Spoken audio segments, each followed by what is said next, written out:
Wildstar's got a lot of it. Final Fantasy XIV has got, like, a ridiculous amount of it. World of Warcraft is trying to redefine how it approaches it. It's the one thing that all MMORPGs have, regardless of if they're theme park or sandbox, fantasy or sci-fi. No matter what, they've all got it. It's the key ingredient. What, you don't know what it is? If you're still guessing, it's in the title of the video. It's like right there. Progression is a hallmark of the MMORPG genre. It's probably the most important aspect of these games, even beyond content and social aspects. Progression is what keeps you going.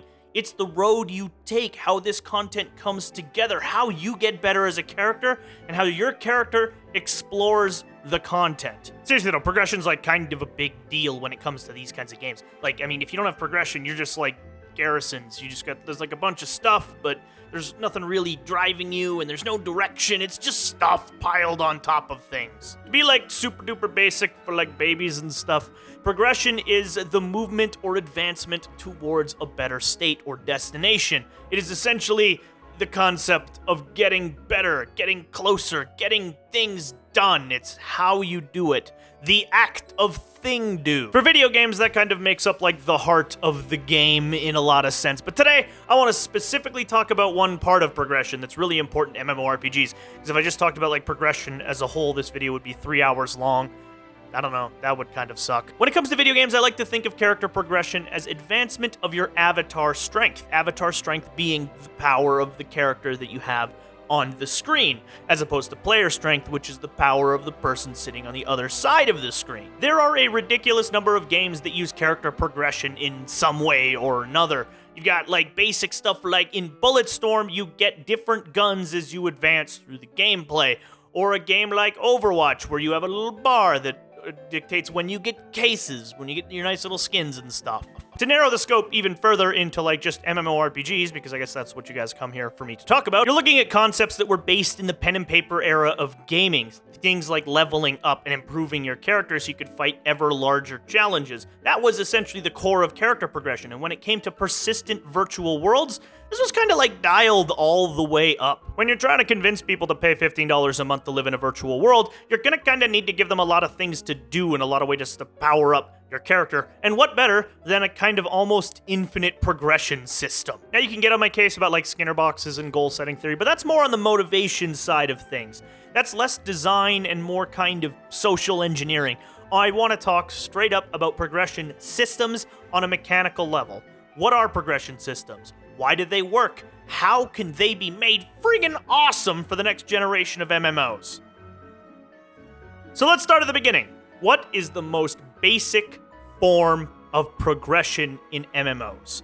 What is the most fundamental system that almost every MMORPG has? Leveling up. I said almost, Skyforge. I said almost. The concept of leveling up can largely be traced back to Dungeons & Dragons and pen and paper RPGs, kind of the predecessor to what a lot of modern games are based on. It's so simple and elegant and effective that its basic structure can be found in video games everywhere over 40 years since it was originally really cemented in Dungeons & Dragons. It's a system that is so ancient and simple that it is amazing.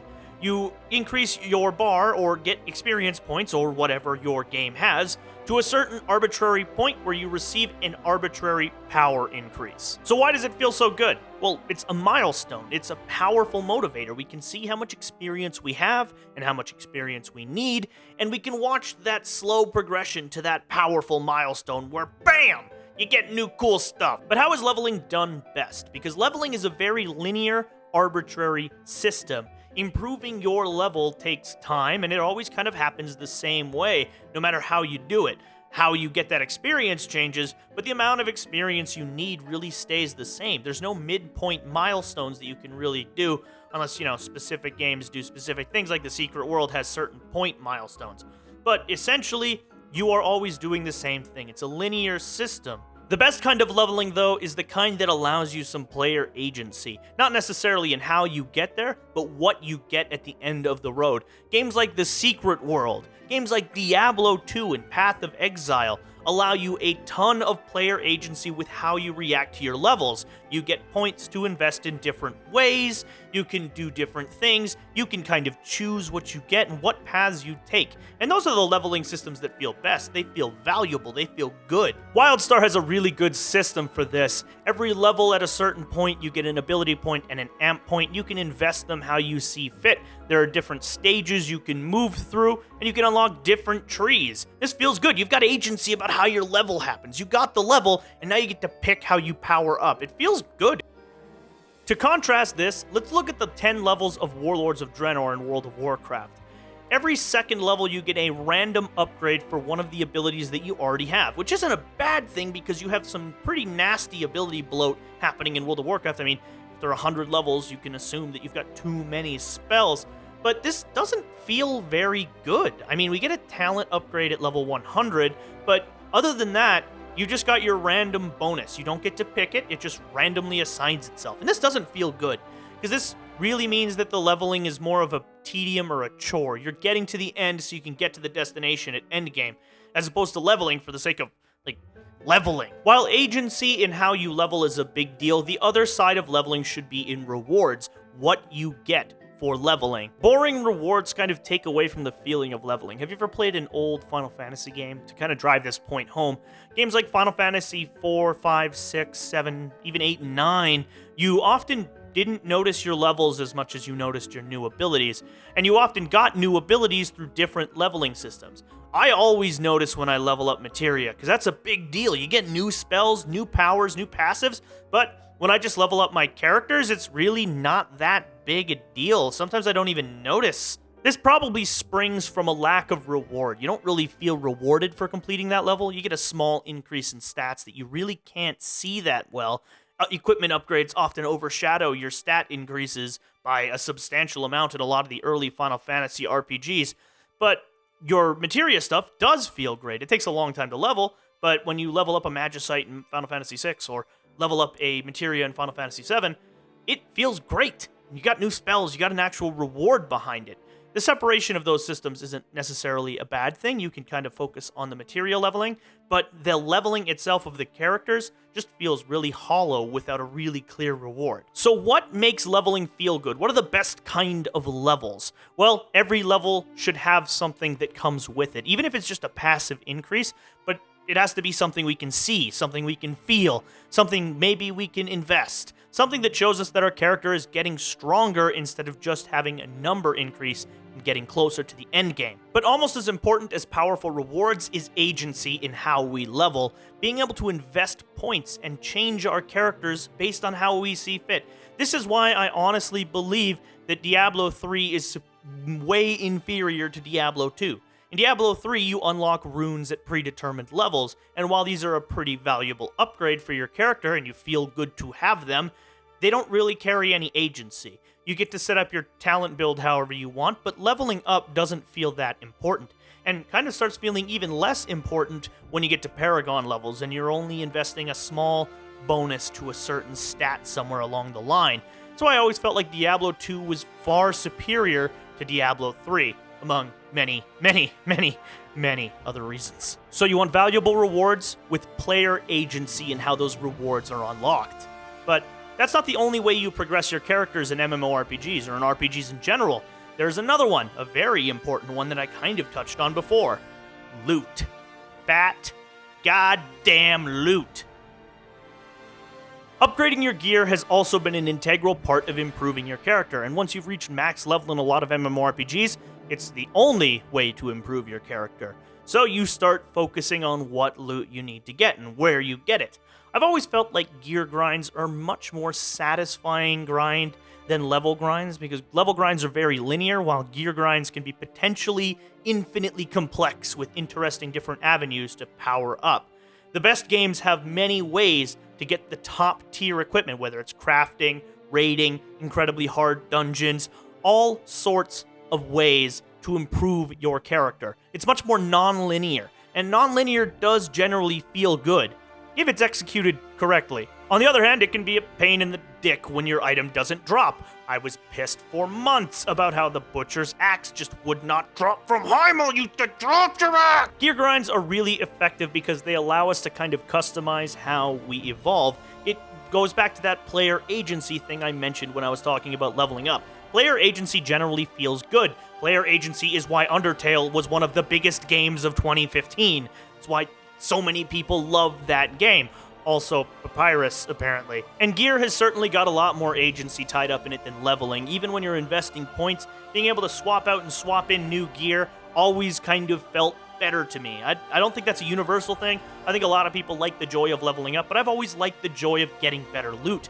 It looks cooler on your character, you've got cooler stuff, it powers you up, it's just friggin' great. So with gear, you want to maintain that awesome agency of being able to switch in and out pieces and find new items, but you want to kind of mitigate the frustration from RNGesus. How do you do this? So the immediate obvious answer here is a token system, and a lot of games have implemented some sort of token system. What a token system is a form of currency you obtain by killing badass bosses, which you can then turn around and use to, buy gear in the event that you don't get it from drops. And this has provided a really good safety net for raiding and for dungeon grinding, so you gear up eventually, even if you get a really bad spout of RNGesus just really not liking you. But I think this system needs to be more diverse. A problem that some MMORPGs have is they have a very linear progression of gear, which means that you often wind up being pigeonholed into certain activities. One of the worst things that an MMORPG can do is make it so you're only logging in to raid. That I never really liked, and that's one thing that Wildstar kind of has an issue with right now, is where you have very few options once you hit a certain point in gearing. You have to be doing the primary content, or the raid content. Genetic Archives, Datascape, pretty soon it'll be Red Moon Terror as well. That's where the best stuff drops from, almost exclusively. You can craft things, but that requires items from those raids, and you can see the problem kind of rolling over itself. Arcterra was a big help in this regard, but I think that they need to diversify their gearing solutions. There have to be other ways you can do it, and there's some examples from other games. Final Fantasy XIV actually does this kind of really well. There's this gear set that isn't quite as powerful as the stuff that comes from the raid that can be bought with tokens that are obtained from a variety of different things. You can craft very high-level gears. There's even a relic weapon chain which lasts through an entire expansion pack, which allows you to create an extremely powerful weapon without ever actually entering the raids. It's a competitive raid weapon, though there are items that drop from high-level raids that are still better than it. It is still a top-tier item. You can basically do everything with that item. Gearing up feels really good when you're gearing up through everything to reach your goal, because while gear is certainly the best reward you can give somebody for completing the hardest content in your game, there's also the satisfaction of winning, and there's a lot of steps you need to take to get there. I think catch-up mechanics these days are a little bit too over the top, and I think that more gear diversity from more sources might be a better way to do it. Make the entire game about gathering gear instead of just one chain of that game. I think with better crafting, better reputations, better means of doing so, you could create a much more interesting experience through the gearing than just you have to log into raid. Because the most dangerous thing a game can do is put you in a position where you're only logging into raid. Now, this next part is going to offend some of you. It's going to get under your skin. You're going to get angry. You're going to post in YouTube about how terrible a person I am, that I should be struck from the internet and never heard from again. But I need to say it, because I think that it makes sense. I believe it. The World of Warcraft Legion artifact system is really good. Don't hit me! So something really cool that a game can do is get you personally invested in your equipment. A lot of people just kind of switch in and out gear as they go, but World of Warcraft Legion is trying to get you invested in what you're building, what you're doing. You spend your entire expansion powering up your artifact weapon through artifact points, which work very much like leveling, and then you select some talents in there. Now, hopefully this system manages to last out through an entire expansion, because I really like it. But on top of that, it kind of makes you think about what you're doing with your weapon, how powerful it's getting, and it forms this kind of really satisfying relationship with it. You still get gear in those slots. In fact, your artifact weapon has 3 relic slots, which you can shove stuff in, but it draws you closer to that gear. It makes you more invested in your gearing process. Makes it more personal, I guess I would say. I don't know, I really like it. Wildstar does this too with imbuements, which can contain long quest chains to power up a specific piece of gear. An example would be the gloves, the legendary gloves that you can get from veteran dungeons, which then take you on a quest which takes you in to kill raid bosses to power them up and make them stronger. There's all sorts of interesting things to do there. It allows you to become more personal to your gear. Another thing Wildstar really does that I love are rune sets, which allow you to kind of move your set bonus around between pieces of gear. Basically, instead of having a set bonus bound to a certain set of gear like you see in World of Warcraft and other games, you have a set bonus bound to certain runes, which can be taken out, moved to other pieces of gear, stacked on top of each other. I have an entire set and a half in my gloves alone. That's cool. It allows you to really get in and customize your gear and add cool effects, cool bonuses that you might not see in other games. So how do you inspire this in a game? Well, you've got stuff like the Relic Quest chain in Final Fantasy, imbuements in Wildstar, and then now Legion's got the crazy artifact weapons. But there's other interesting ways you could go about this, because I like the idea of becoming invested in your gearing, improving your gear, not just like by switching in and out parts, but by upgrading those parts as they are, making them cooler through cool quests. One idea I would love to throw around for Wildstar to improve its crafting is an idea like Masterworks. So what I think Masterworks would be an item that you can continually, gradually upgrade throughout, say, a content cycle. So you build an item, and as you go, you can get new gear and new pieces and new ingredients, which you can then use to power up and customize that item as you go. This kind of sounds a lot like Final Fantasy XIV's relic system, but say a masterwork can be built and given to somebody, but it still takes a long period of time to do. Say you need to hunt down special world bosses and go into certain dungeons and craft long-term crafting projects that build into each other. This could make crafting a really cool and viable source of end-game content, because you're making crafting a lot more interesting, and it adds to the gearing cycle because you become more invested in your items. Say somebody would have to help you do that. So if somebody wants to buy the amazing engineer gun in Wildstar, they would have to help you get these pieces and find these items in order to craft and customize that amazing engineer gun. What all this does, and what all it kind of accomplishes with, say, the artifact or relic system, or maybe my proposed Wildstar crafting system, would make gearing more personal and therefore make it more interesting. It gives you more agency in how you gear, and it makes it just a little bit more of an adventure. Because these games are supposed to be about adventures. They're supposed to be about long-term goals. They're supposed to be about progressing towards an end. And I think that would be very interesting to see in a lot more of these games. And I'm really glad that Legion is adopting it. I'm really glad that Final Fantasy has done such a good job of it, and I'd love to see it in more games. But as well as that, there should be more agency in how you find your gear. Maybe you want to just dive into raids and don't care about crafting. Maybe you want to work on a reputation faction, doing daily quests every single day. Or maybe you'd prefer to dig it out of a dungeon with a special hard mode. That would be really cool. And I think that all of these are viable, and all of these should be exercised, because that gives you agency about how you gear. I think everybody here is starting to catch on to my whole, secondary agenda here, that what progression really needs in MMOs to feel satisfying and fun is player agency, player choice. Even if it's just an illusion, it feels good to have control of how your character grows. And that's important, because feeling is a big deal in video games. In fact, it's probably one of the biggest deals. Feel is what separates Doom from Call of Duty. Feel is what makes games great, not just good. So, you need that agency. Agency in progression, agency in deciding how your character grows is incredibly important. Agency is what makes Burning Crusade my favorite expansion pack, because there's so many ways you can do things. There's so much to do, and so many ways to advance your character in that it is just mind-boggling. And I hope that more MMORPGs can jump back to that agency system, and we can see even more agency in how our characters grow in the future. Because progression is kind of a big deal when it comes to MMORPGs. It's kind of a serious thing. And really, we all want to get better, don't we?